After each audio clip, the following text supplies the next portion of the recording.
¿Cómo están? Muy buenas noches, bienvenidas, bienvenidos a una nueva edición de CNN Prime, acá por las pantallas de CNN Chile, viernes 12 de mayo, un día muy informativo, sobre todo en relación a lo que ha pasado con el fallo de la Corte Suprema y las ISAPRES, este debate que existe entre la Asociación de ISAPRES, el Ejecutivo y también lo dictado nuevamente el día de hoy por la Corte Suprema, que acogió una nueva prórroga en el plazo exigida por la Superintendencia de Salud, y además un fin de semana con muchísima información el día domingo, Día de la Madre, pero también Día del Maratón de Santiago. Vamos a estar revisando todas estas noticias acá en esta edición. Vamos con los titulares.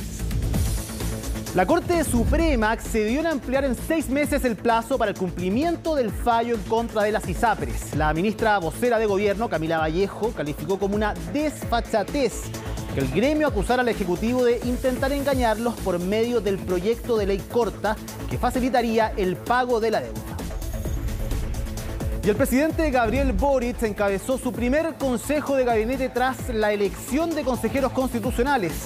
El encuentro estuvo centrado en el futuro de las reformas que impulsa el gobierno y aseguraron que no se pueden seguir postergando los cambios que el país necesita. Un grupo de autoridades de la Araucanía pidió un cambio de estrategia al gobierno ante la seguidilla de ataques armados que se han registrado en esta zona. El gobernador de la zona, Luciano Rivas, precisamente hizo un llamado a no descartar la opción de decretar estado de sitio. Y se los contaba, este domingo se realiza la 15ª edición del Maratón de Santiago, donde se espera la participación de casi 30.000 personas. Este evento, eso sí, obligará a efectuar cortes de tránsito en 8 comunas, pasando por distintos tramos de avenidas como Andrés Bello, Américo Vespucio, Mata y Butche. Todo esto y más, aquí comienza CNN Prime.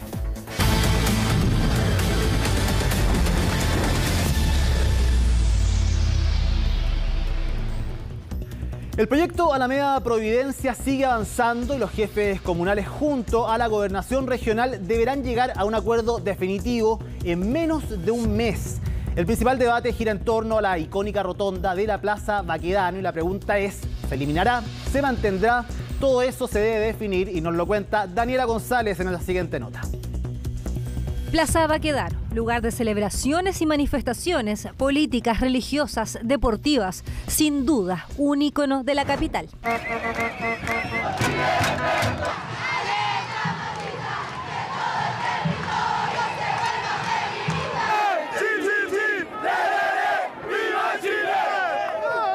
¿Cómo olvidarnos del estallido social, de las celebraciones por Chile campeón de América y de las cientos de marchas? Pero en este lugar pronto se comenzará a escribir una nueva historia.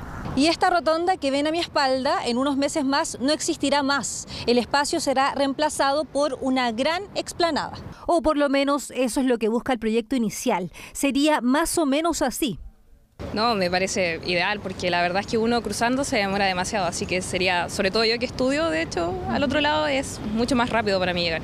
Sí, de todas maneras, pues ojalá que la modificación que se haga sea beneficiosa tanto para el transporte como para el peatón, que también circula muchísimo por acá. Claro. Sería genial, porque sí, a veces en la tarde, como por lo menos a las 6, 7, esto está muy full, como por lo menos para cruzar la calle o como para subir hacia Bellavista, es bastante concurrido. La rotonda desaparecería, lo que según indican disminuiría el tráfico y le daría protagonismo al peatón. El diseño actual no puede ser peor, porque hoy día lo que tú tienes es una rotonda en la cual está hecha para los autos. De hecho, el nuevo diseño va a disminuir un 52% la superficie de autos. Segundo, no mezclemos peatones con autos, o sea, vamos a concentrar toda la vialidad por el sector sur. Categórico es el gobernador Orrego, pero desde el municipio de Providencia no hay tanto convencimiento. Creen que la decisión debe pasar primero por los vecinos, después por los expertos. En términos prácticos, imagínate si este fuera un flujo de agua, esto es una verdadera islote que lo que hace es sujetar el tránsito, le quita fluidez. Y de alguna manera la ciudad de Santiago ya tiene que entender que el eje Alameda Providencia es una sola línea y por lo tanto tiene que ser lo más expedita posible. Pero desde el punto de vista técnico y práctico, hace mucho rato, pero muchos años, que se debe haber eliminado para mejorar el flujo. Mucho se habla de quitar la rotonda, pero el proyecto contempla un montón de otras cosas más. Plantar árboles, instalar luminaria eléctrica, una gran ciclovía desde Pajaritos hasta la Plaza Baquedano y la unión peatonal de los parques Bustamante, Balmaceda y Forestal, aparte de la famosa explanada. A esa explanada se suma un parque continuo, es decir, los árboles que vienen de Balmaceda, del parque Balmaceda, van a continuar con los árboles del parque Forestal, permitiendo que una familia, que adultos mayores, que cualquier persona, cualquier habitante de nuestra ciudad pueda recorrer ese parque a lo largo. Y además, al apretar las calles, que no reduce las vías, pero digamos al apretarlas todas juntas, va a permitir un atravieso más seguro y mucho más cómodo de quienes vienen del Parque Bustamante y quisieran seguir el parque junto al río, ya sea hacia el poniente como Forestal o hacia el oriente como Balmaceda. Aún faltan muchos detalles por definir, pero la idea ya toma una forma más concreta. Antes de terminar el mes de junio, debe haber un consenso total. De esta forma, este ambicioso proyecto estaría comenzando sus trabajos en el verano del año 2024. El comercio reconoce que este año la desaceleración del consumo golpeará también al Día de la Madre y ese es al menos el pronóstico, pero de todos modos se están buscando regalos para las mamás. Y hay algunos que nunca fallan, entre ellos, por supuesto, los chocolates. María Luisa Carrión tiene el informe. Nosotros tratamos siempre de coger una frutilla de buena calidad, una frutilla que esté así como que muy sanita. Las lavamos muy bien, las secamos y las ponemos a refrigerar. Aquí yo la coloco en el chocolate que ya lo tengo derretido. Meto mi frutilla completamente que se sumerja. Le quito el exceso de chocolate y la pongo aquí a que se me seque. Y el resultado final es esta exquisitez para sorprender a la mamá este domingo. Partieron hace 3 años con Frutiarreglos, frutillas bañadas en chocolate, la versión que usted quiera. Este segundo ingrediente es uno de los favoritos para obsequiar por estas fechas. Reconocen que las ventas no están como años anteriores y mucho menos los bolsillos de los consumidores. Nos hemos ido adaptando a las solicitudes del cliente. Antes nuestra caja la más chica era de 9 frutillas. Ahora tenemos cajas de 4 frutillas, de 6 frutillas, para que sea más accesible para el cliente. Porque la inflación también ha golpeado el presupuesto para la segunda mejor fecha del comercio. Mayo se ubica solo por detrás de Navidad. Ahora vamos con otro clásico de clásicos. Lo que más se vende son nuestras cremas. Es una crema facial reafirmante.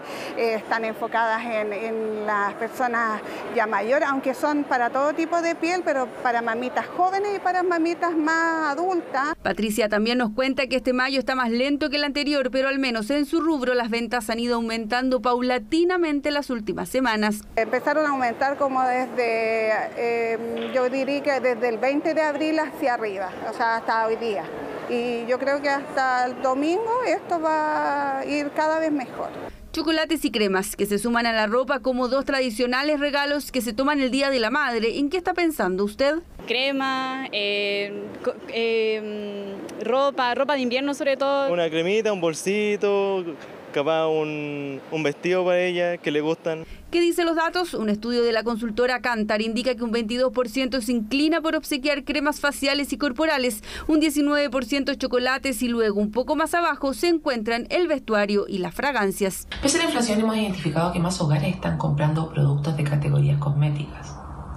Por lo que podemos esperar que para el año 2023 los hogares aumenten su presupuesto en este tipo de productos. El año 2022 la canasta de belleza creció un 4,9%. Hemos visto que en los últimos años ha aumentado el porcentaje de hogares que recibieron productos de cosmética como regalo para el Día de la Madre.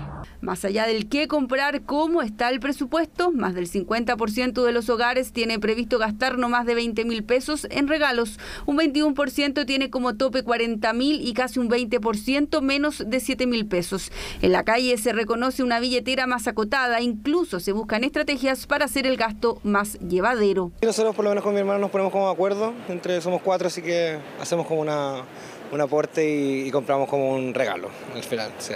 ¿Eso alivia el bolsillo comprar entre todos? ¿Alivia el bolsillo? Sí. Un año atrás cuando hacían como estos packs, los precios eran de 8.000, 9.000, que yo siempre le compraba a mi mamá, y ahora los vi y costaban 15. Entonces ahora ya no nos sale como accesible hacer regalos como eso. Le hice un regalo más lo que le gusta a ella, comida, la saqué a comer, y algunos regalitos de algo de flores, pero no muy caro. Y como en otras oportunidades, los expertos recomiendan no endeudarse para comprar regalos. Tratemos de hacerlo de manera planificada, basado principalmente en el presupuesto con el cual contamos. En este sentido, evitemos sobreendeudarnos y ocupar la tarjeta de crédito para comprar ese regalo y ojalá ocupar el dinero con el cual contamos a la vista. Si inevitablemente tendrá que recurrir al crédito, sugieren no hacerlo en más de 3 cuotas y de precio contado. Nuevo Día de la Madre, uno que todo indica tendrá características más austeras en cuanto al consumo. Lo que sí sabemos es que el cariño sigue intacto.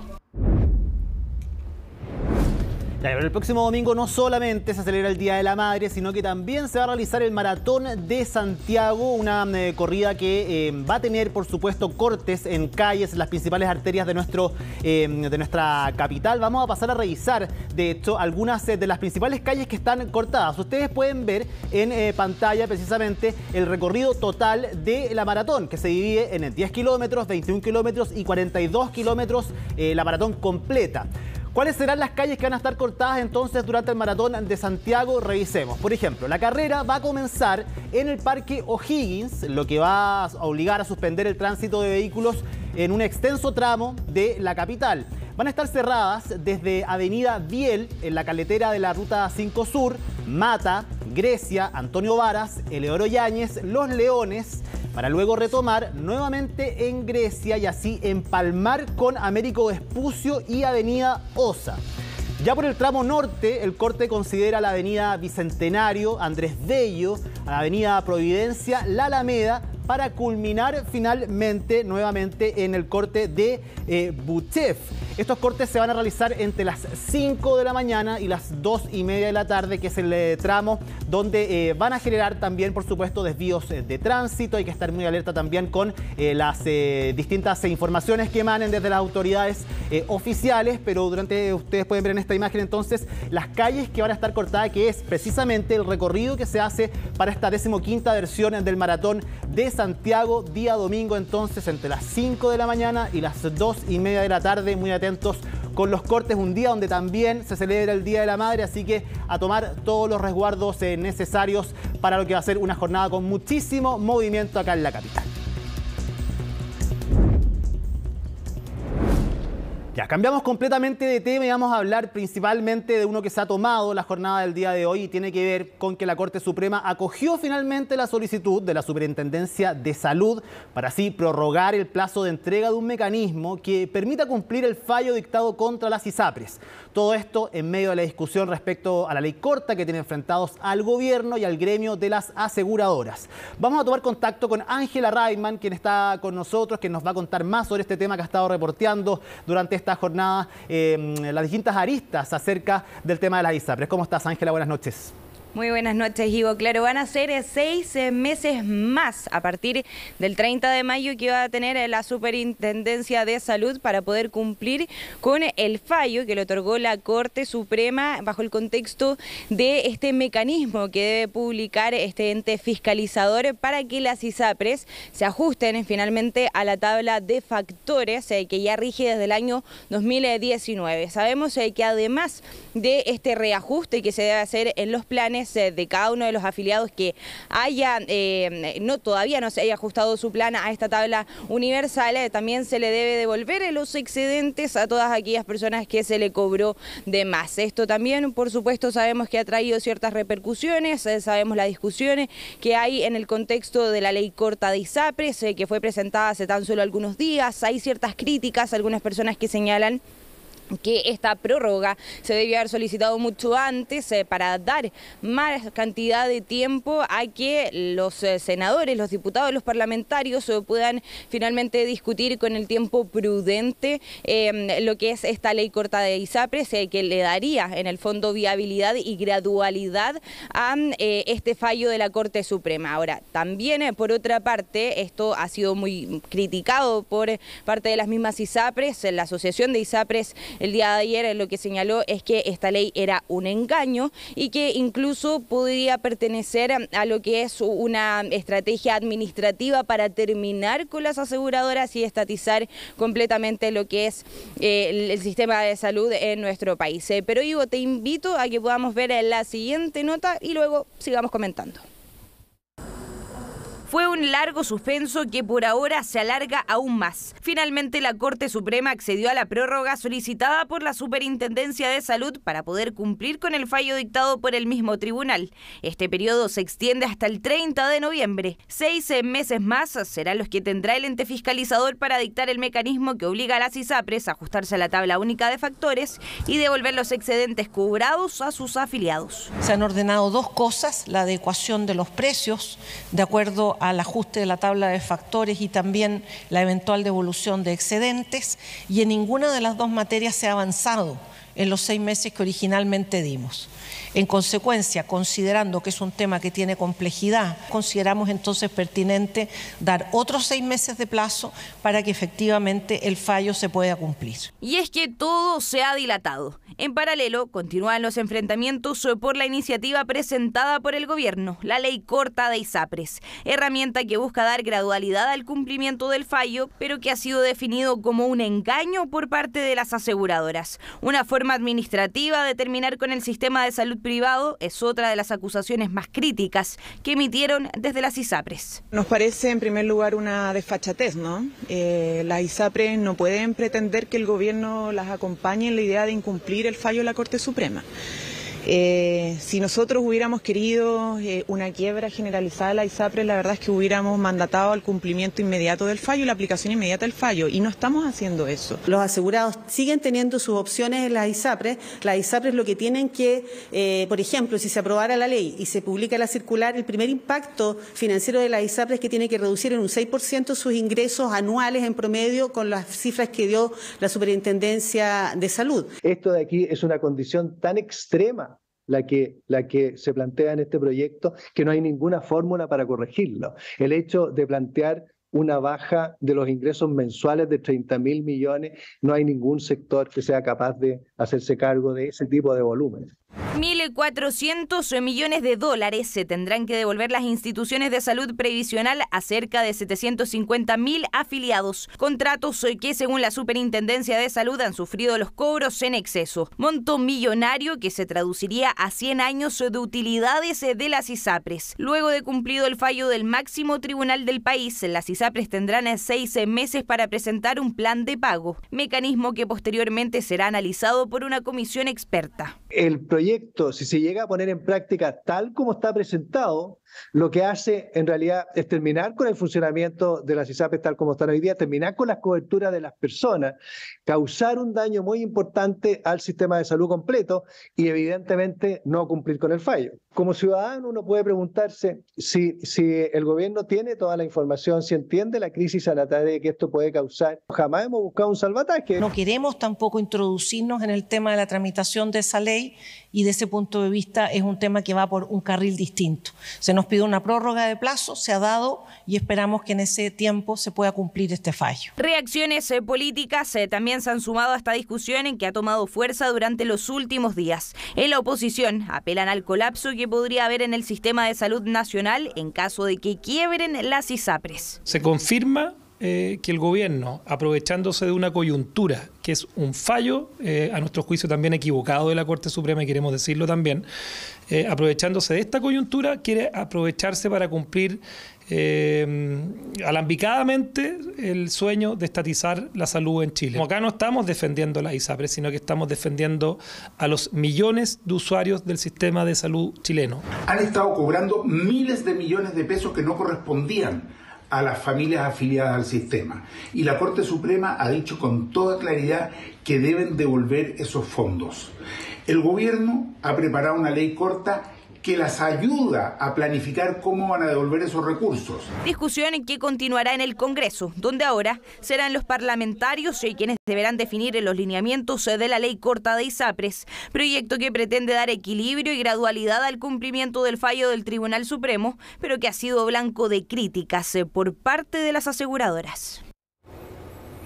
Ángela, bueno, tú llevas meses siguiendo el tema de lo que ha pasado con las ISAPRES luego del dictamen de la Corte Suprema, pero ya acercándose los días ha cambiado el tono también. Parece que están muy lejos las posiciones entre las mismas asociaciones de ISAPRES, que ayer en un comunicado elevaron el tono también, ocuparon muchísimos adjetivos acerca de la decisión del Ejecutivo de presentar esta ley corta. Y hoy por la mañana sorprendió también el tono en que la ministra secretaria general de Gobierno, Camila Vallejo, responde a este comunicado que entregaron desde la asociación de ISAPRES. Tú en la nota decías, bueno, ahora depende del Congreso, vamos a ver también qué tan alejadas están las posiciones, pero al menos se ha subido el tono del debate y hay diferencias sustanciales entre el gobierno y las ISAPRES.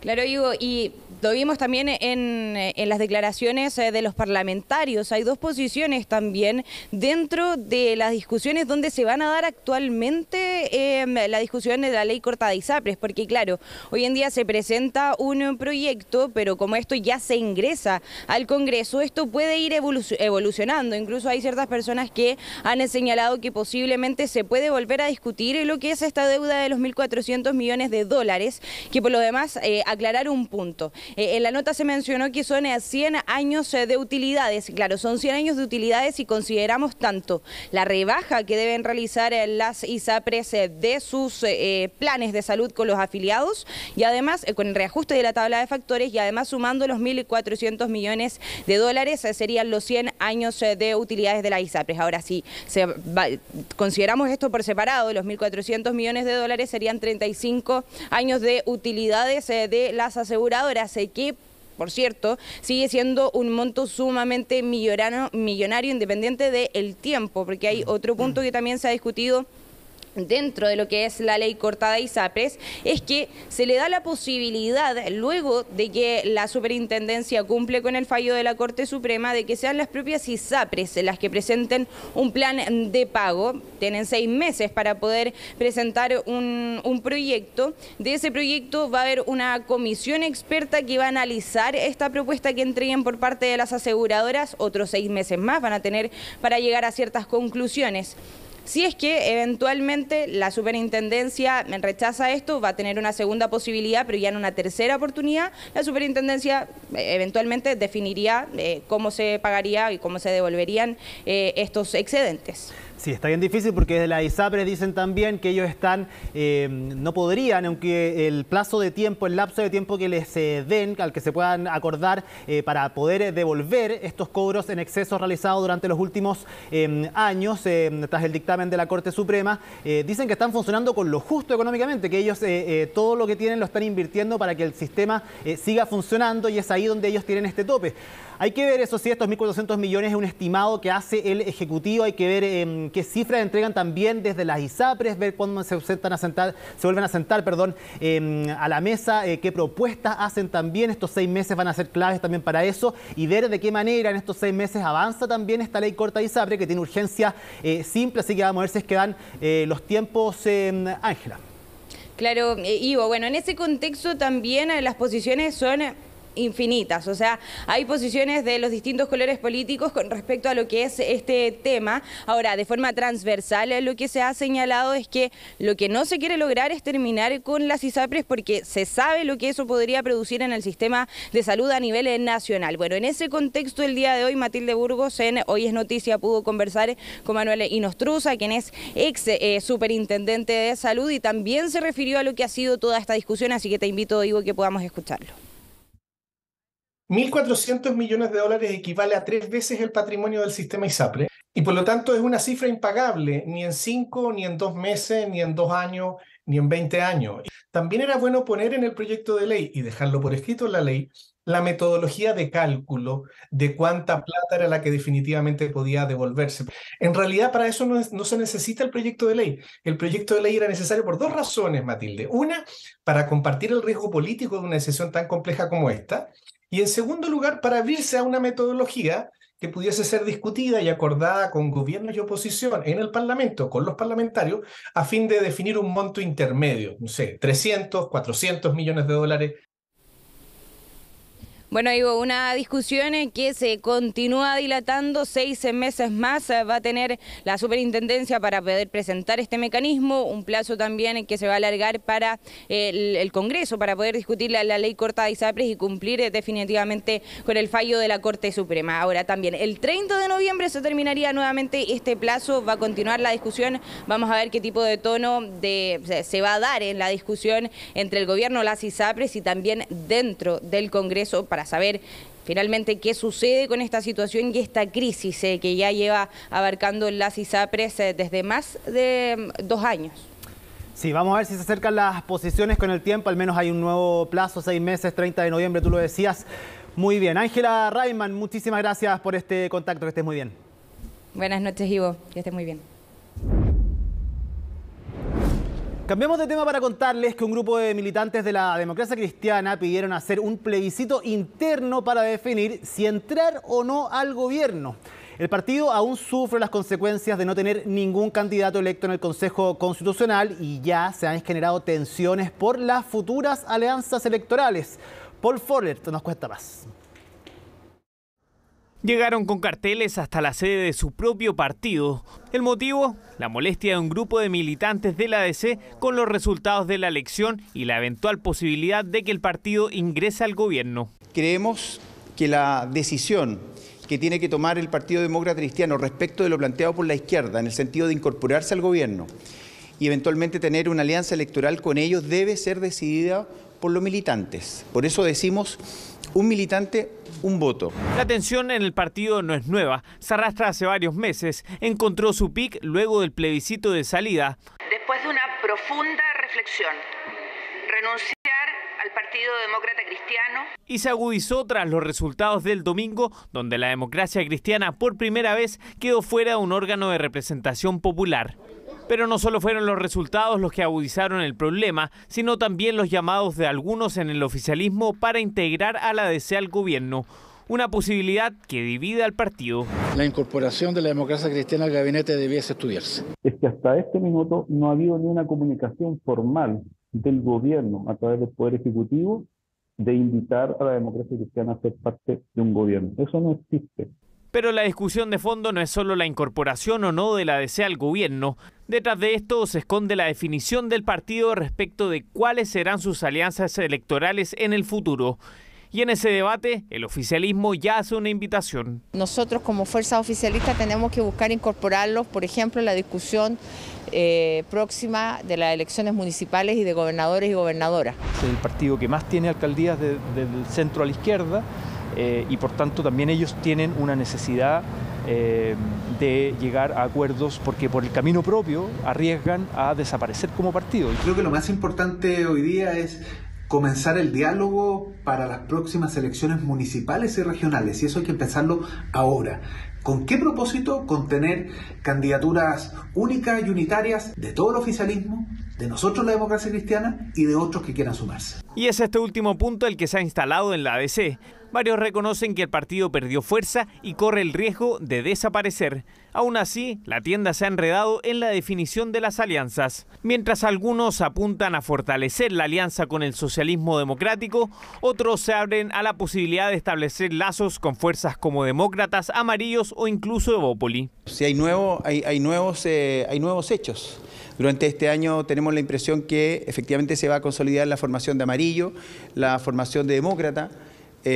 Hay actores que en definitiva tienen que tomar decisiones de cómo avanzan en el tiempo, Evópoli por ejemplo, los radicales, el PPD, hay que esperar una evolución. Solos no podemos como demócratas cristianos, necesitamos una alianza electoral con quienes son parte del socialismo democrático y que hoy día otros también son parte del oficialismo. Si alguien plantea un acuerdo electoral distinto, yo quiero que lo diga con claridad. Si alguien plantea un acuerdo con Renovación Nacional, con Evópoli o con la UDI, yo prefiero que lo diga con claridad. En el partido hay una preocupación transversal, ya que miran de cerca la idea de la comisión experta de fijar un umbral del 5% para poder ingresar al Congreso, norma que de aplicarse podría hacer desaparecer a la ADC del mapa político. Con 10 personas detenidas terminó la denominada Operación Influencers, una indagatoria en donde el Ministerio Público utilizó inteligencia artificial para identificar a los miembros sospechosos de una banda dedicada a las encerronas en la capital.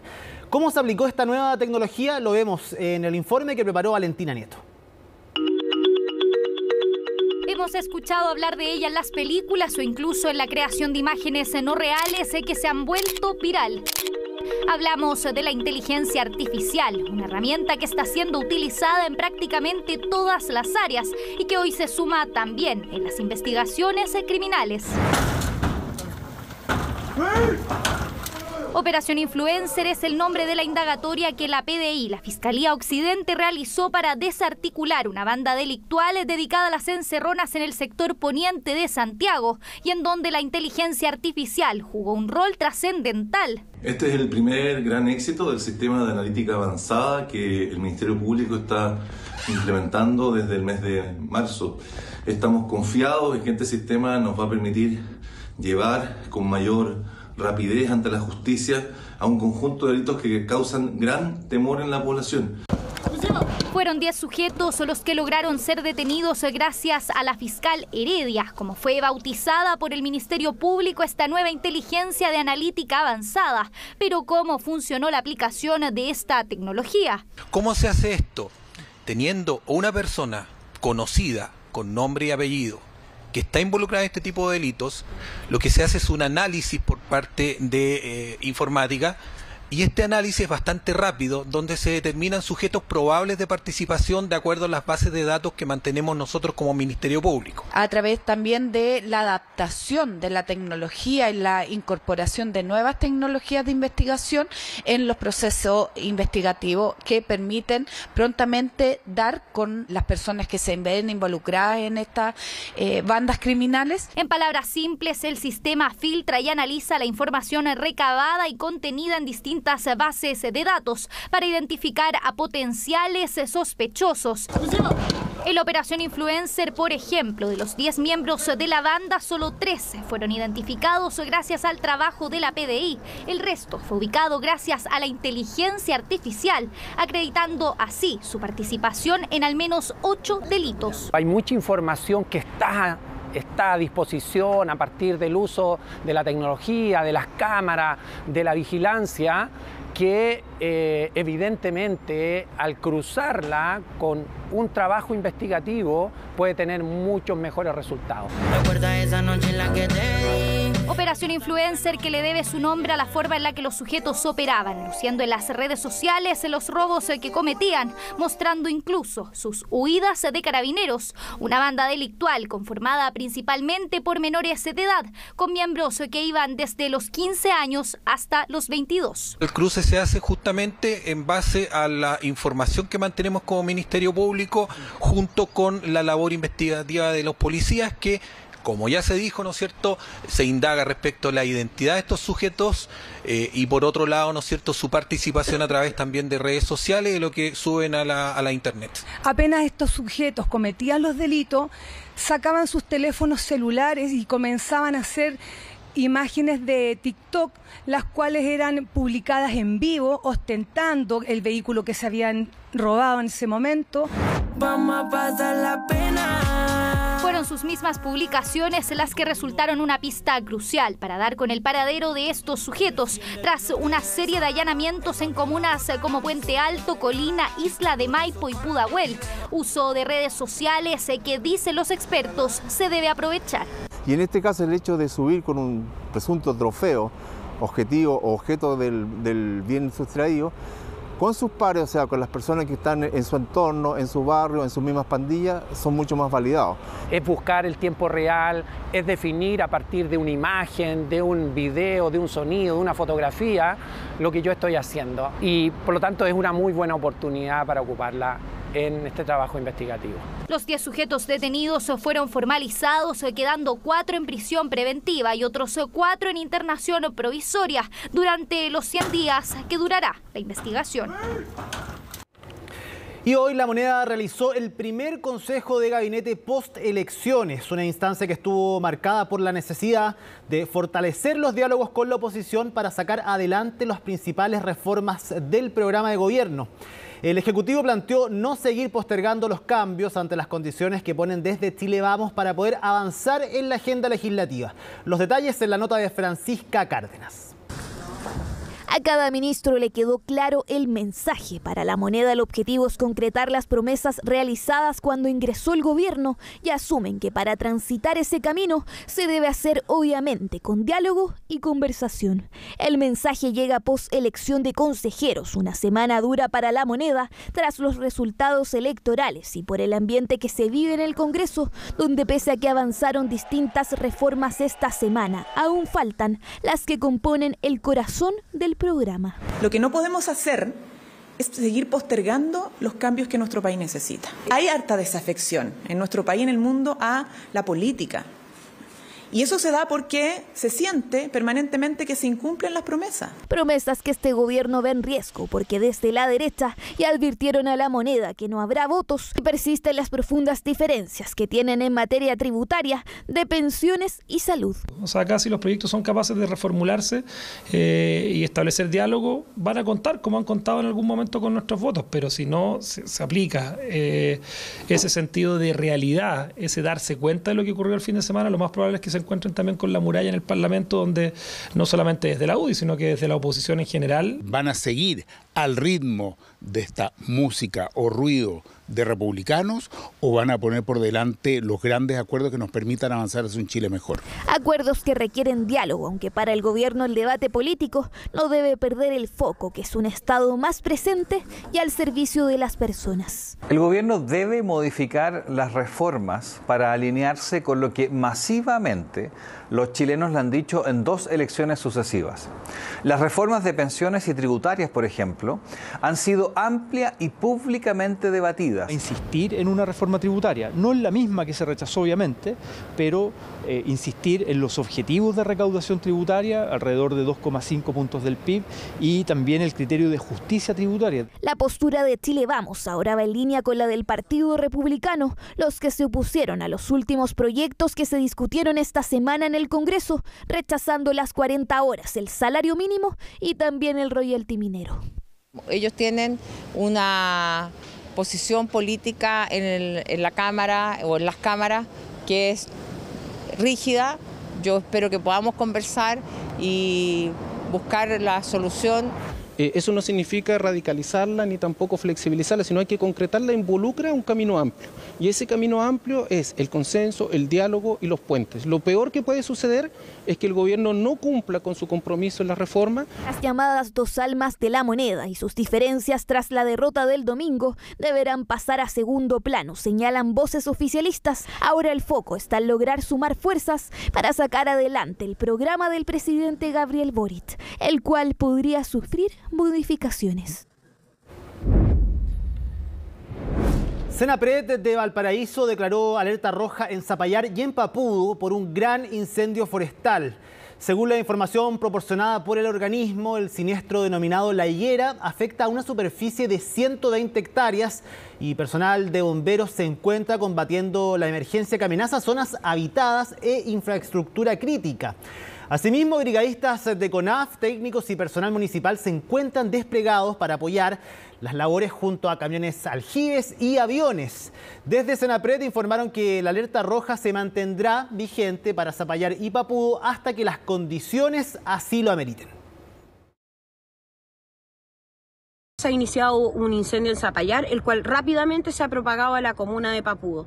En estos momentos estamos trabajando junto a bomberos, carabineros, junto a los equipos municipales y las brigadas de CONAF para poder contener rápidamente este incendio que está avanzando con mucha prisa en el Cerro La Higuera. Estamos en coordinación directa con el gobernador Rodrigo Mundaca, que nos está prestando el apoyo, pero necesitamos que los helicópteros y que las brigadas lleguen rápidamente a este lugar. También hacemos el llamado a nuestros vecinos y vecinas para que no se acerquen al sector. Estamos viviendo un momento complejo, el incendio no está controlado, ya está en los pies de la comuna de Papudo, el Cerro La Higuera prendió fuerte y le pedimos por favor al gobierno que coopere que coopere porque necesitamos mañana a primera hora tener todos los vuelos disponibles para poder apagar esta situación. Es la única manera. Está trabajando bomberos de la comuna de Pudo, de Puchuncaví y de Zapallar. Además equipos terrestres de CONAF y también necesitamos trabajarlo vía aérea, si no, no lo vamos a controlar. Autoridades de la región de la Araucanía han pedido un cambio en la estrategia de seguridad en la zona luego de una seguidilla de hechos de violencia. Queremos conversar acerca de este tema precisamente con el gobernador de la región, Luciano Rivas, a quien le agradecemos por conversar esta noche con CNN Prime. ¿Cómo está, gobernador? Hola, ¿cómo está, Igor? Muy buenas noches. Gobernador, partamos inmediatamente. Ha sido una semana particularmente complicada en la región de la Araucanía y esto se da solo a días de que se cumpla un año desde que el gobierno del presidente Gabriel Boric decretara estado de excepción constitucional en Biobío, en 12 provincias y también en la región de la Araucanía. ¿Cuál es para usted la evaluación que hace de este primer año de la aplicación del estado de excepción? A ver, yo creo que el estado de excepción lo que nos ha permitido es darnos cuenta que necesitamos más seguridad en la región de la Araucanía. No olvidemos que este estado de excepción, que se ha renovado 23 veces durante el gobierno del presidente Gabriel Boric, que fue renovado también muchas veces en el gobierno del presidente Sebastián Piñera, ha logrado tener, según los datos específicos que ha entregado el mismo gobierno, una disminución en la cantidad de atentados. ¿Qué es lo que nos preocupa hoy día? Es que hemos visto un recrudecimiento desde el punto de vista del nivel de violencia con el cual están siendo estos atentados. En las últimas semanas hemos tenido atentados directamente a personas civiles. No olvidemos que fue atacado en Tirúa un furgón escolar con niños. Fue atacado en la Ruta 5 Sur un bus que transportaba pasajeros. Fue atacada la familia Urban del constituyente recién electo, él en su casa y su padre en el campo. La verdad que tenemos carabineros que han estado heridos en esta última semana. Entonces, ¿qué es lo que nos demuestra esto? Que muchas veces esta teoría que se llevaba y siempre se quería llevar a la discusión de este tema reivindicatorio, un conflicto, entre comillas, con el mundo mapuche, lo que estamos viendo hoy día son grupos que están atacando directamente a personas civiles y que para muchos en nuestra región de la Araucanía y en el país son grupos terroristas y esperamos en ese sentido una reacción acorde a lo que están haciendo. No solamente un estado de excepción donde el Estado se defienda, sino que un estado de excepción donde hoy día necesitamos que salga a encontrar y desarticular estos grupos. Solamente quiero poner un ejemplo. Cuando asume el presidente Boric, nos tiene 50 días sin estado de excepción en la región. Eso llevó a un aumento de un 170% en la cantidad de delitos, lo que obligó a que esta herramienta sea obviamente repuesta en estado de excepción y se ha retenido que renovar 23 veces. Yo creo que es el momento de hacer un cambio en la estrategia. Sí. Creo que derechamente estos grupos... Dígame, sí. Sí, le quería preguntar acerca de eso. ¿Usted pensaba que el gobierno iba a prorrogar 23 veces el estado de excepción constitucional? Usted lo dice, ellos llegaron al Palacio de la Moneda diciendo que no era la solución el estado de excepción en la región. Finalmente ya 23 veces, un año se cumple el día martes. ¿Para usted pensaba que se iba a extender de tal forma algo que para el gobierno era una medida excepcional precisamente? Mire, cuando se tuvo que evaluar por primera vez volver a votar en el Parlamento por primera vez el estado de excepción, nosotros realizamos en la región de la Araucanía una encuesta Araucanía. Más de 144.000 personas votaron y dijeron que en un 85% aproximadamente que el estado de excepción tenía que ser renovado. El gobierno llega con esta intención con un estado de excepción además acotado y lo único que hace es que la violencia aumente. Yo valoro que el presidente Gabriel Boric haya enviado 23 veces la renovación, pero creo que es el momento de mirarlo distinto. Él principalmente votaron siempre en contra y su bloque votó siempre en contra de este estado de excepción. Llegando al gobierno se dieron cuenta que esto no era un tema contra el mundo mapuche, sino que es un tema necesario para resguardar obviamente la seguridad, pero también la democracia en nuestro país. Entonces creo, a mí más que sorprenderme, yo creo que lo que se hace aquí es una responsabilidad como Estado. El Estado tiene la responsabilidad de brindar seguridad a los habitantes en todo el país, no dejar abandonados como muchas veces nos hemos sentido. Y esta crítica, yo soy bastante claro en eso. Yo soy obviamente el único gobernador de la derecha a nivel del país, pero también esta crítica, sin ningún tapujo, también la hice en su momento la falta de seguridad en el gobierno pasado. Yo creo que quienes somos las personas que estamos viviendo en la región entendemos el problema que está pasando acá. Y yo creo que el gobierno en ese sentido, que lo ha tenido que renovar 23 veces, también lo ha entendido. Pero lo que pasa es que hoy día estamos enfrentándonos a grupos absolutamente radicalizados, organizados, que están atacando a personas, a trabajadores directamente. Entonces yo creo que aquí la estrategia hay que cambiar. Le hemos propuesto al presidente generar, por ejemplo, un grupo de élite donde podamos tener los mejores policías, tanto de Carabineros como la de PDI, las Fuerzas Armadas, que se copie los modelos que se hicieron fuera para poder desarticular la ETA o para poder encontrar y sacar de circulación a Pablo Escobar. También hemos sido claros en decir que cuando tenemos buenas leyes, las cosas funcionan. La ley de robo de madera, que fue tan resistida por muchos sectores en nuestro país, hoy día ha tenido un éxito donde hay más de 42 personas detenidas y ha bajado el delito del robo de madera de una manera importante. ¿Gobernador? Dígame. Sí, le quería decir, el 10 de noviembre del año pasado, el mes de noviembre, el presidente de la República fue hasta la región de la Araucanía. Hubo mucho debate acerca de por qué no había ido antes, dado las circunstancias que estaban ocurriendo precisamente en la región de la Araucanía, en la plena macrozona sur, y hubo un compromiso por parte del Ejecutivo de levantar un plan, el Plan Buen Vivir, y ejecutarlo, hacer distintos consultas a niveles de distintas comunidades. Esto tiene que ver también con la restitución de tierras, tiene un plazo específico que termina en el año 2025, en enero del año 2025. ¿Hay avances acerca de ese plan Buen Vivir en la región de la Araucanía que podría ser también parte para poder solucionar el problema que aqueja la zona? Mire, acá el gobierno se comprometió y el presidente se comprometió en tener una mesa establecida para poder definir, por ejemplo, los temas y los criterios del tema de tierra, lo cual estamos esperando. Esto tendría que haber estado en marzo, ya estamos en mayo y todavía no tenemos una respuesta clara referente a eso. Referente al Plan Buen Vivir, a nosotros nos ha tocado ver el tema del plan de inversiones. Hay una cantidad importante de recursos que declara el gobierno que van a estar para la región de la Araucanía. Hemos sido parte de las conversaciones también para ver cómo podemos ayudar a que se ejecuten y lleguen de buena forma estos recursos a las comunidades. Pero hasta ahora esto está solamente en un plan. Estamos viendo cómo nosotros podemos, como gobierno regional, también ser parte y poder ayudar en esta colocación de recursos. Pero yo creo que cuando uno tiene un plan, uno tiene que tener metas sumamente claras, puntos sumamente claros, una estrategia que sea medible, y eso hoy día yo la verdad que no lo vemos y queremos ayudar, y hemos estado en reuniones incluso con el encargado del Plan Buen Vivir, y aquí no es un tema de relaciones personales, todo lo contrario, lo hemos visto también con el delegado, sino que aquí yo creo que falta una estrategia que sea mucho más clara y que va mucho más allá del diálogo. Es entender que esta es una región que tiene necesidades, pero que necesitamos soluciones que sean concretas. Infraestructura habilitante para el desarrollo productivo es una de las que necesitamos que sea relevante, y la gran cantidad de los recursos está impulsado hacia el tema de obras públicas. Buena infraestructura de riego. Esta región va a crecer desde el punto de vista agrícola cuando tenga una buena infraestructura de riego, que hoy día tampoco tenemos. Conectividad digital y conectividad vial, entre otras cosas. Entonces, creo que todavía el plan no ha avanzado en la velocidad. Yo, que me ha tocado como gobernador estas últimas semanas tener mayor cantidad de reuniones con el nivel central, por esto uno lo está entendiendo más, pero uno habla con los alcaldes no saben de qué se trata el Plan Buen Vivir, la ciudadanía tiene expectativas que a veces no necesariamente las van a poder cumplir. Entonces yo creo que aquí es donde tenemos que bajar un poco la pelota al piso, bajar las expectativas y decir qué es lo que se va a poder y lo que no se va a poder cumplir. Y en específico lo que ha sucedido esta semana en Ercilla, precisamente con este ataque que usted dice a la familia del consejero electo constitucional del Partido Republicano, Héctor Urban.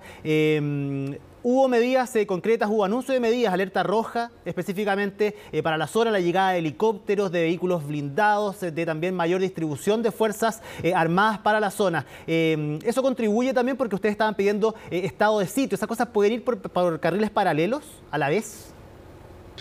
Mire, lo que pasa es que cuando se plantea esta alerta roja, lo que hace es que los turnos de nuestros efectivos militares que están trabajando en la zona se alargan. Es una medida por sobre todo técnica, más allá que una medida política que fue anunciada por parte de la moneda. Esto es una medida técnica y administrativa que tienen que tomar obviamente el jefe de la defensa. La llegada de 2 helicópteros obviamente es bienvenida, pero aquí yo creo que, insisto con el punto de fondo, Igor, podemos seguir reforzando a nuestras policías desde el punto de vista de vehículos blindados, lo cual es muy importante y es necesario para el resguardo obviamente físico y de la vida de nuestras policías, y que es lo más importante hoy día. Por otra parte, los helicópteros claramente vienen a ayudar. Necesitamos más tecnología, sin lugar a dudas, pero tenemos que pasar, después de 23 renovaciones, donde un año el presidente Piñera tuvo un estado de excepción, donde llevamos 23 renovaciones, que se está cumpliendo otro año por parte del presidente Boric, solamente desde un punto de vista de defenderse. Yo creo que es el momento de cambiar la estrategia, porque mientras no desarticulemos los grupos que están detrás de estos atentados, no vamos a lograr, obviamente, poder controlar la situación y entregarle paz a la ciudadanía en la Araucanía. Si esto ya hace mucho tiempo dejó de ser un conflicto donde muchos se arrogaban el tema indígena. Si aquí lo que estamos viendo hoy día es crimen organizado, es drogas, es armamento de grosso calibre, es robo de vehículos. Entonces tenemos que solucionar esa situación, y cuando tengamos esa situación solucionada, este país, esta región va a poder crecer. Pero mientras existan estos grupos articulados, organizados, que siguen atentando y hoy día atacando a civiles, la verdad que es muy difícil. Entonces yo creo que el estado de excepción es necesario. La Araucanía pide más seguridad, no menos seguridad, y todo lo que venga a contribuir en eso va a ser bienvenido siempre. Pero hoy día yo creo que es el momento de que evaluemos la estrategia y pasemos a la acción. No puede ser que unos pocos sigan teniendo al Estado, y en este caso al gobierno, arrinconado solamente defendiéndose. Ellos declararon la guerra al Estado hace un tiempo. Yo creo que es el momento de que el Estado le declare la guerra a estos grupos, y definitivamente es para proteger a los ciudadanos de esta región. Luciano Rivas, gobernador de la región de la Araucanía, muchísimas gracias por haber conversado con CNN Prime esta noche. Muchas gracias, Igor, que tenga buenas noches.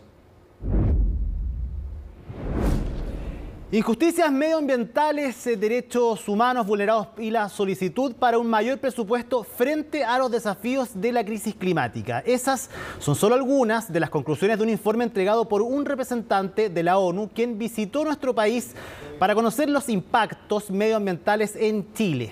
Magdalena Fuenzalida nos cuenta más en el siguiente informe. Un alza de los niveles de hidrocarburos en el aire que habría afectado a casi 50 personas, entre ellos niños. Es el último episodio de contaminación registrado en Quintero, en la región de Valparaíso. Una compleja realidad medioambiental, la que por primera vez fue constatada en terreno bajo la mirada de la ONU. Fue como un golpe a mi corazón de escuchar sus historias. Hablé con madres que tienen miedo de enviar sus hijas y hijos a escuela porque tienen miedo de intoxicación. El derecho internacional de los derechos humanos es que nadie puede vivir en estas condiciones.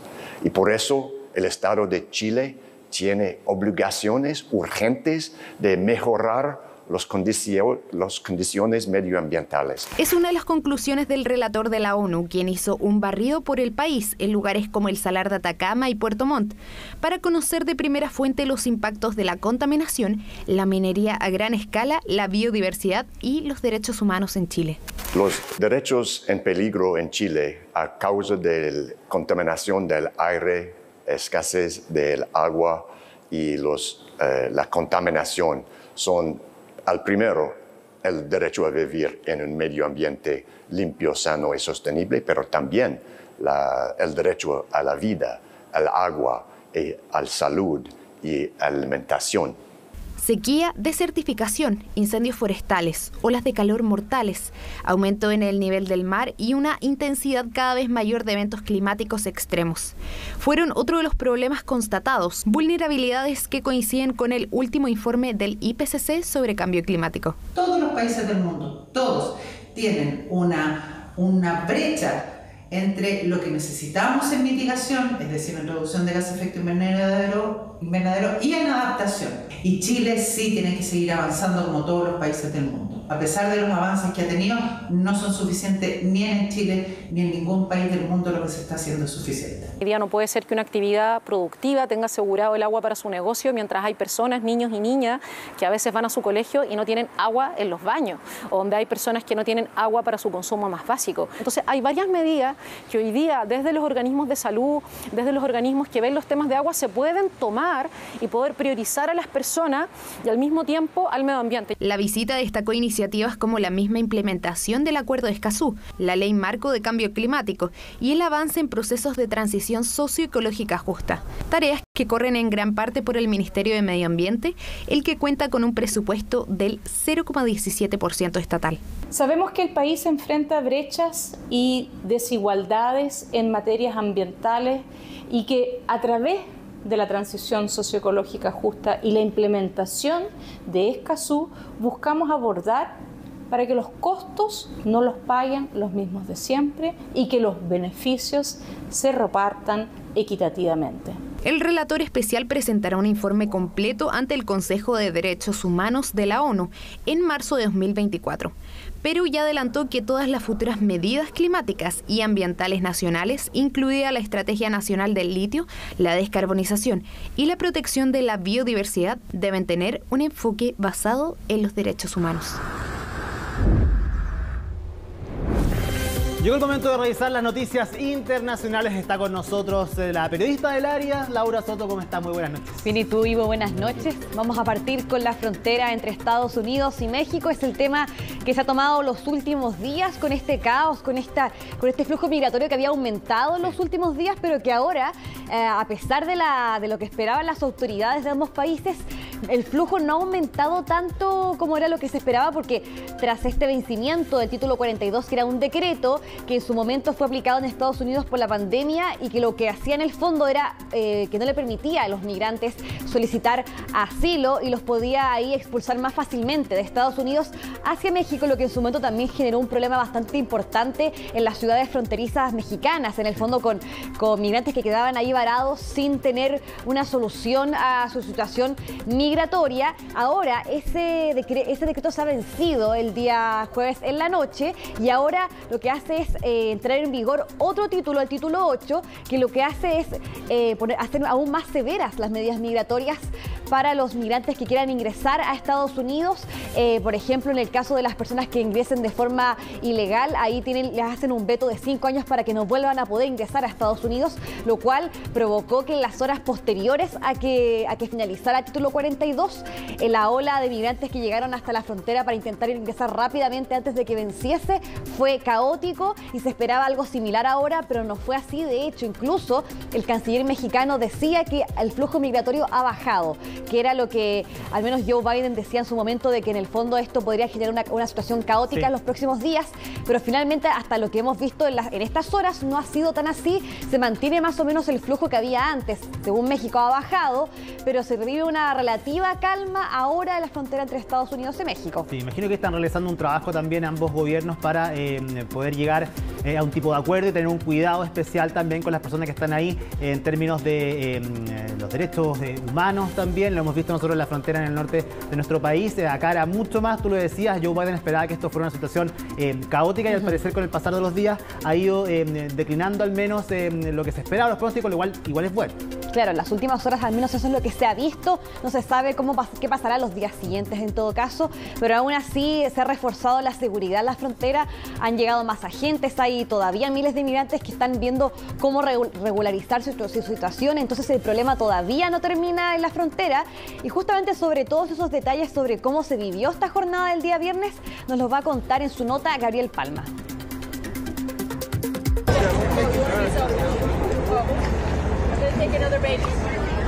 La vigencia del polémico título 42 llegó a su fin la medianoche de este jueves y con ello un mar de incertidumbre envolvió a cientos de migrantes que quedaron varados en la frontera entre México y Estados Unidos. Esta política permitía al país expulsar a los migrantes que permanecían en su territorio. Tras el fin del título 42, ahora los migrantes serán expulsados, detenidos o puestos en libertad mientras sus casos pasan por el tribunal. A horas del término de esta regla, una gran cantidad de personas se aglomeró en los distintos pasos fronterizos.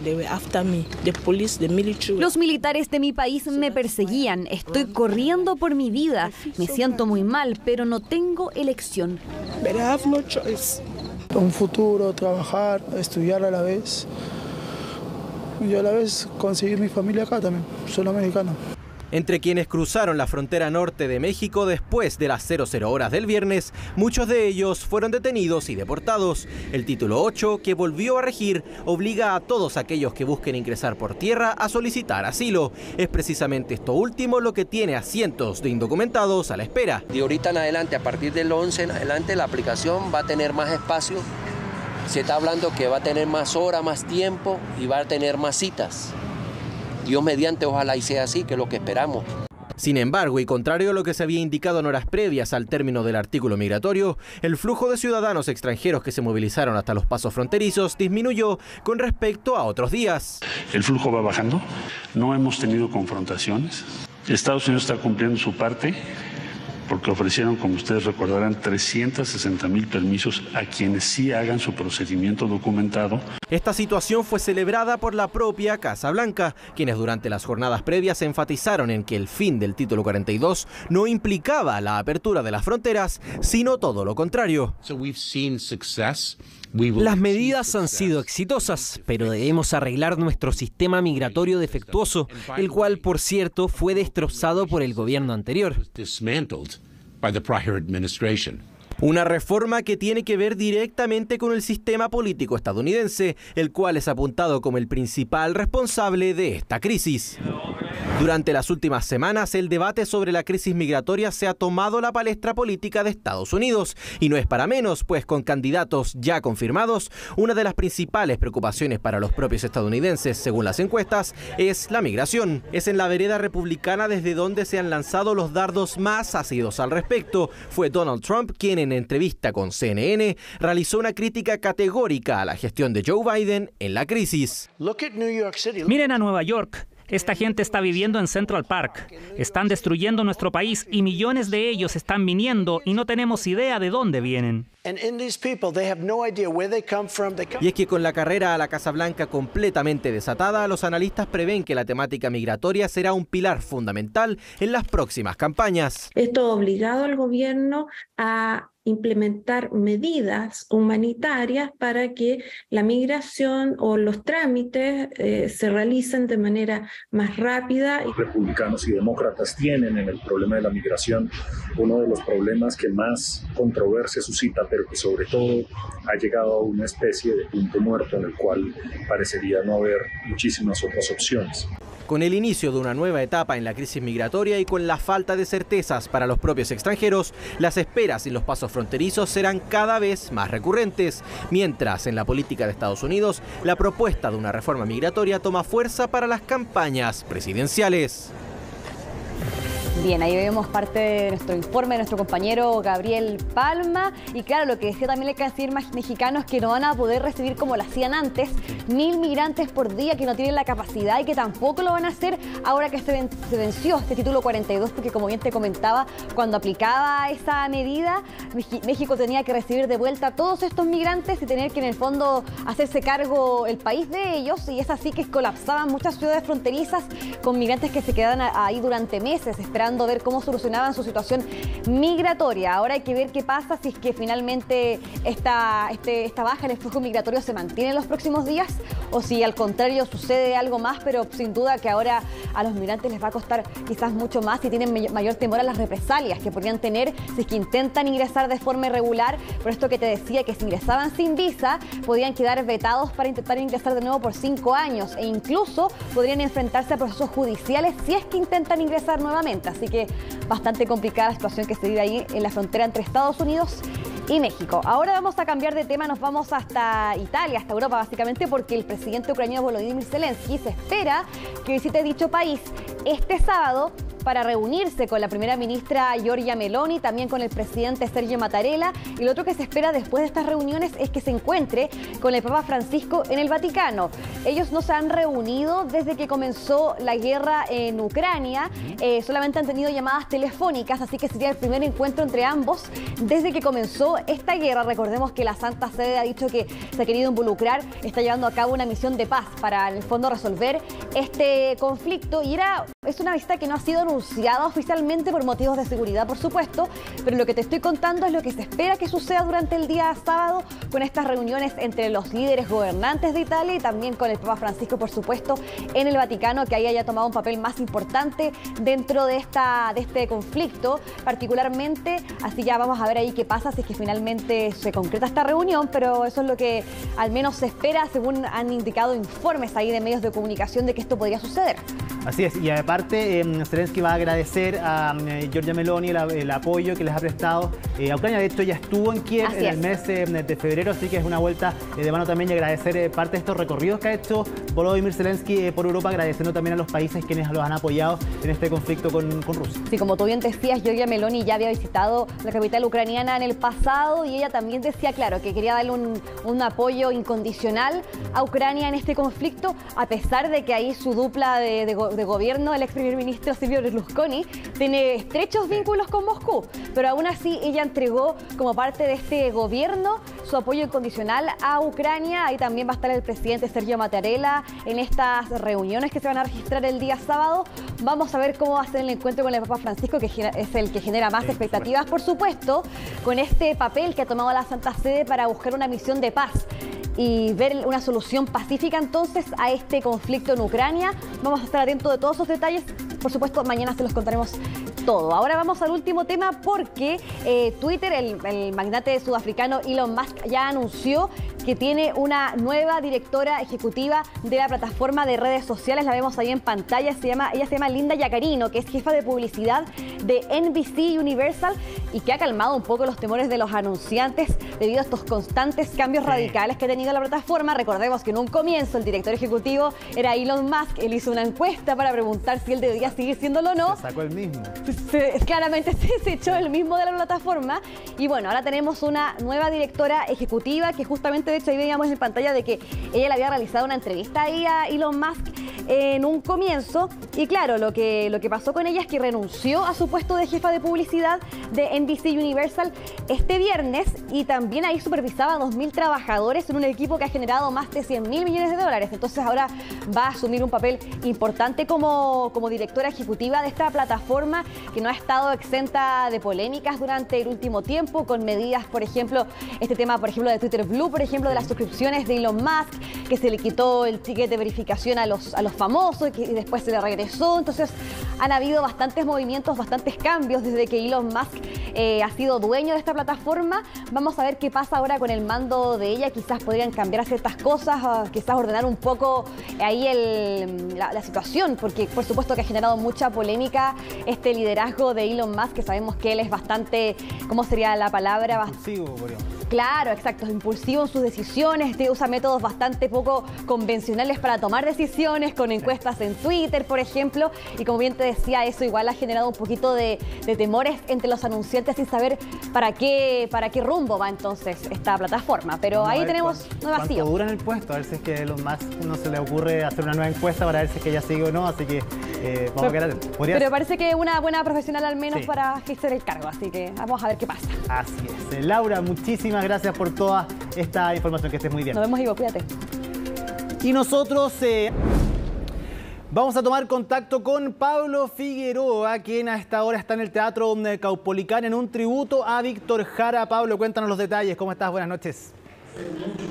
Nos corremos un poquito, Ivo, y me voy a correr yo para que veas la imagen en directo. Estamos en el Teatro Coliseo. Estuvimos en el Caupolicán, pero venimos pasando por el barrio del Coliseo y vemos a Yapu, que están claros, acaban de tocar ¿Qué hacen aquí? Canción que cumple 30 años de un disco que también cumple 30 años este 2023 y que, Ivo, es el segundo más vendido en la historia del país. Estamos acá porque andamos recorriendo, viendo panoramas, usted lo sabe, CNN Chile le gusta la cultura, le gusta más aún aprovechar los espacios públicos, tomando en cuenta que hace menos de un año usamos mascarilla.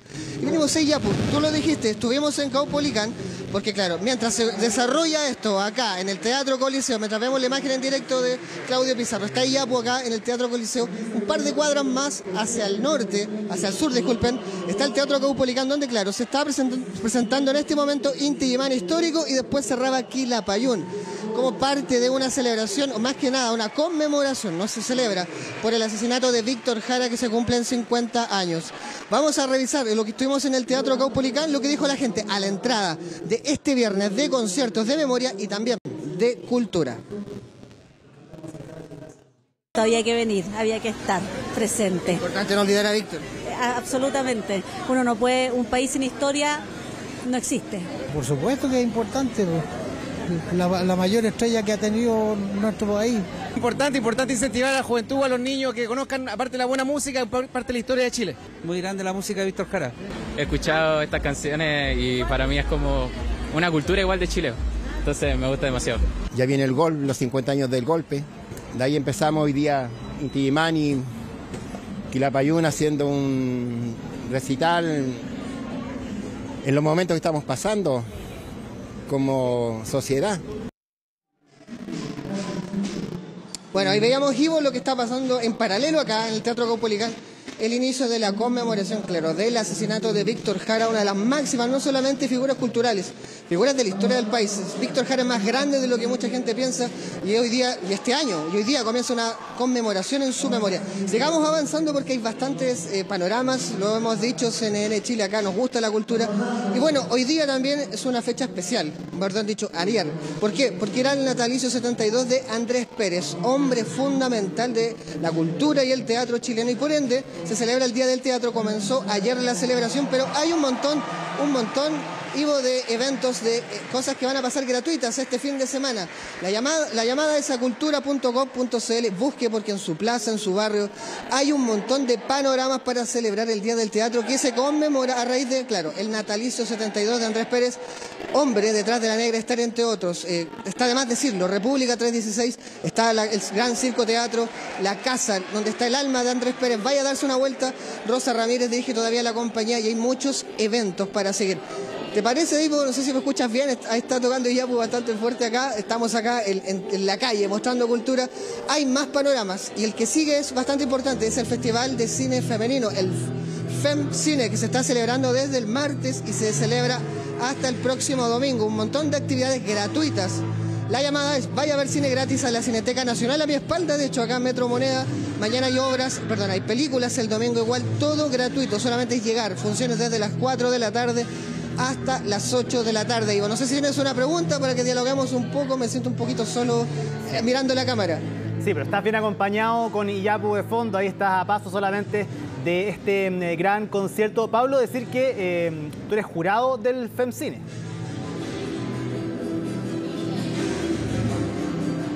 ¿Me escuchas, Pablo? Bueno, no hay retorno, seguimos. Bueno, vamos a seguir pasando porque vamos a recomendar ahora una banda nueva. Queremos aprovechar, estamos en la previa de CNN Magazine, el programa de cultura insigne de acá del canal, que comienza en unos minutos más. Previamente, claro, hay una sección de recomendaciones musicales a cargo de Sandro Laborría, el reportero de CNN Magazine, pero acá queremos mostrar The Lemon Twins. Pasemos a ver un poquito de este video, una recomendación para este fin de semana, un disco que acaba de salir. Veamos un poco el video y empezamos a despedir este despacho. It's been hard to get along, but when I've got you in the corner of my eye, all my moments are the same when day or night. I saw you twice before, now I really wanna see you more. Lemon Twins, Ivo, estamos en problemas de retorno, estamos en vivo. El llamado es Día del Teatro este fin de semana, FemCine, y nos vamos a retirar un poco escuchando a Iyapu, porque claro, nada premeditado, Ivo, salimos a buscar las calles de Santiago. El llamado es, tomémonos los lugares públicos, hay conciertos, está en el Caupolicán, está acá en todas las comunas, y este fin de semana el llamado es a la cultura, Ivo, y claro, no te escucho mucho, pero el llamado es, vea CNN Magazine más rato y mañana disfrute Día del Teatro, Festival de Cine Femenino en la Cineteca Nacional. El llamado es a vivir, a disfrutar la cultura como los hacemos acá en CNN Chile. Así es, Pablo Figueroa desde el Teatro Coliseo, entonces haciendo esta invitación, por supuesto, para este fin de semana poder aprovechar las distintas alternativas culturales. Una de ellas tiene que ver con 3 generaciones, un corazón. Así se presentan Diango, Marcos Yunas y Axel en su primera gira juntos, que los trae a Chile este 14 de mayo. Padre, hijo y nieto celebrarán a las madres de nuestro país con un concierto único en el Gran Arena Monticello. El equipo de CNN Magazine pudo conversar con los cantantes y vamos a revisar los detalles en la nota de Emilio Sen.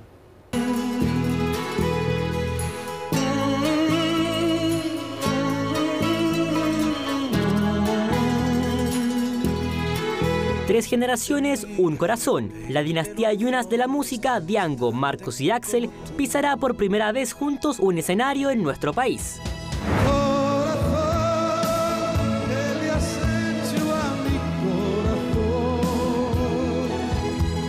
Padre, hijo y nieto preparan lo que anticipan será un evento único en sus carreras. Un concierto encabezado por una de las grandes voces románticas en español, con más de 60 años de trayectoria, Diango. Eso va a ser algo que no se ha hecho nunca. 3 generaciones, o sea, el papi que soy yo, el hijo que aunque parezca papi, es él. ¿Y el otro hijo? Y mi nieto, que es una locura de nene que canta y que hace saltos mortales. 3 generaciones, un corazón. Pero el corazón grande que late fuerte es el de mi papá, el que tiene más... ¿Hasta cuándo? Hombre, hasta que sea por mucho, no digas tonterías, hombre.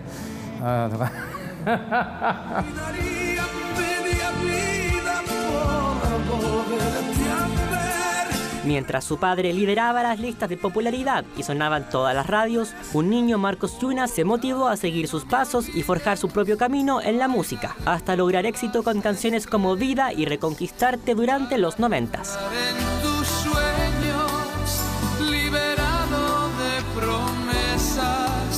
Repitiendo la historia, sus hijos Itzan y Axel iniciaron sus propias carreras artísticas y ya lograron fama internacional a través de la serie de Luis Miguel.